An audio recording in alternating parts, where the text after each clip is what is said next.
বিশ্বকবি রবীন্দ্রনাথ ঠাকুর রচিত হাস্যকৌতুক নাটক চিন্তাশীল 1914 খ্রিস্টাব্দে প্রকাশিত হয়। আজকের আপনাদের সামনে চিন্তাশীল নাটকটি উপস্থাপন করা হবে। প্রথম দৃশ্য। চিন্তাশীল নরহরি চিন্তায় নিমগ্ন, ভাত শুকাইতেছে, মা মাছি তাড়াইতেছে। অত ভেবো না, মাথার ব্যায়ামও হবে বাছা। আচ্ছা মা, বাছা শব্দের ধাতু কি বলো দেখি? কি জানি বাবু। বৎস। আজ তুমি বলছো বাছা, 2 বৎসর আগে বলতো বৎস। এই কথাটা বড় সামান্য কথা নয়। এই কথা যতই ভাববে ততই ভাবনা শেষ হবে না। যে ভাবনা শেষ হয় না, এমন ভাবনার দরকার কি বা? ভাবনা তো তোর চিরকাল থাকবে। ভাত যে শুকোয়, লক্ষ্মী আমার, একবার ওঠ। কি বললে মা? লক্ষ্মী? কি আশ্চর্য! এককালে লক্ষ্মী বলতে দেবী বিশেষকে বোঝাতো। পরে লক্ষ্মীর গুণ অনুসারে সুশীলা স্ত্রীলোককেও লক্ষ্মী বলতো। কালক্রমে দেখো, পুরুষের প্রতিও লক্ষ্মী শব্দের প্রয়োগ হচ্ছে। একবার ভেবে দেখো মা, আস্তে আস্তে ভাষার কেমন পরিবর্তন হয়, ভাবলে আশ্চর্য হতে হয়। আমার কি আর কোনো ভাবনা নেই নুরু? আচ্ছা, তুই তো এত ভাবিস, তুই বল দেখি, উপস্থিত কাজ, উপস্থিত ভাবনা ছেড়ে কি এই সব বাজে ভাবনা নিয়ে থাকা ভালো? সকল ভাবনারই তো সময় আছে বাবা। এই কথাটা বড় গুরুতর মা, আমি হঠাৎ এর উত্তর দিতে পারবো না। এটা কিছুদিন ভাবতে হবে, ভেবে পরে বলবো। আমি যে কথাই বলি তোর ভাবনাটা থেকে কেবল বেড়েই ওঠে, কিছুতেই আর কমে না। কাজ নেই বাবু, আমি তোর মাসিকে বরং পাঠিয়ে দিই। মাসির প্রবেশ। ছি নরু, তুই কি পাগল হলি? ছেঁড়া চাদর, এক মুখ দাড়ি, সম্মুখে ভাত নিয়ে ভাবনা। সুবলের মা তোকে দেখে হেসেই কুরুক্ষেত্র। কুরুক্ষেত্র? আমাদের আর্য গৌরবের শ্মশান ক্ষেত্র।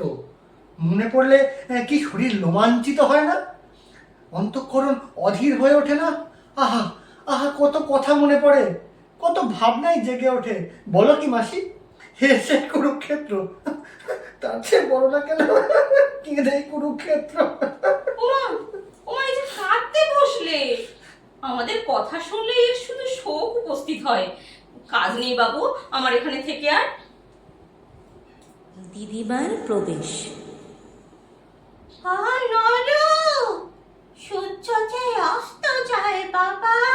সে দিদিমা, সূর্য তো অস্ত যায় না, পৃথিবী উল্টে যায়। রসো, আমি তোমাকে বুঝিয়ে দিচ্ছি। একটা গোল জিনিস কোথাও নেই?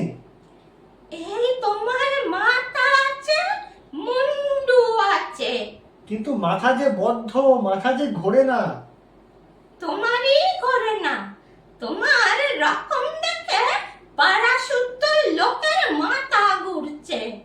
নাও, আর তোমায় বোঝাতে হবে না। এদিকে ভাত জুড়িয়ে গেল, মাছি বনবন করছে। ছি দিদিমা, এটা যে তুমি উল্টো কথা বললে। মাছি তো ভন ভন করে না, মাছির এই ডানা থেকেই ওই রকম শব্দ হয়। রসো, আমি তোমাকে প্রমাণ করে দিচ্ছি। কাজ নেই তোমার প্রমাণ করে আর। নরহরির ভাবনা ভাঙাইবার উদ্দেশ্যে নরহরির শিশু ভাগ্নেকে কোলে করিয়া মাতার প্রবেশ। জাদু, তোমার মামাকে দণ্ডবধ করো। ছি মা, ওকে ভুল শিখিও না। একটু ভেবে দেখলেই বুঝতে পারবে, ব্যাকরণ অনুসারে দণ্ডবধ করা হতেই পারে না, দণ্ডবধ হওয়া বলে। কেন, বুঝতে পেরেছ মা? কেননা দণ্ডবধ মানে হলো। না বাবা, আমাকে পরে বুঝিয়ে দিলেই হবে। তোমার ভাগ্নেকে এখন একটু আদর করো দেখি। আদর করব? আচ্ছা, এসো আদর করি। কিন্তু আদর আরম্ভ করি কি করে? রসো, একটু ভাবি।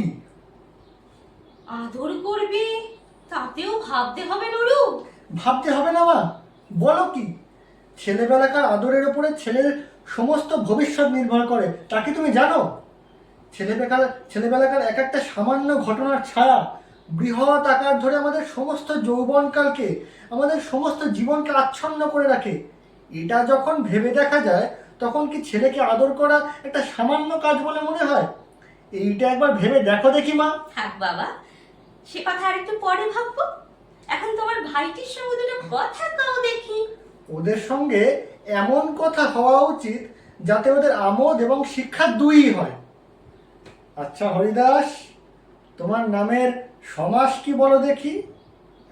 আমি আমি জামা কাবো।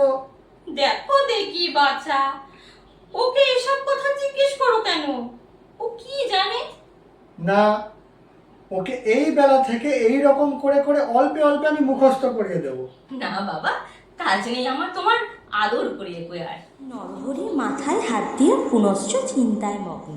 বাবা, আমাকে কাশি পাঠিয়ে দে, আমি কাশিবাসী হব। তা যাও না মা, তোমার ইচ্ছে হয়েছে, আমি বাধা দেব না।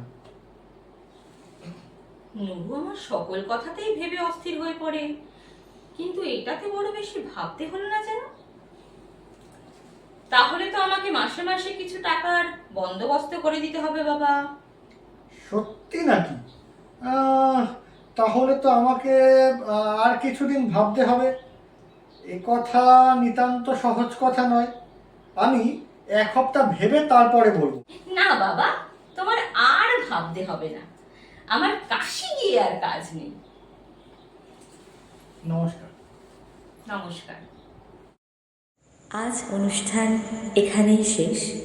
সমস্ত দর্শক ও শ্রোতা বন্ধুদের অসংখ্য ধন্যবাদ পাশে থাকার জন্য।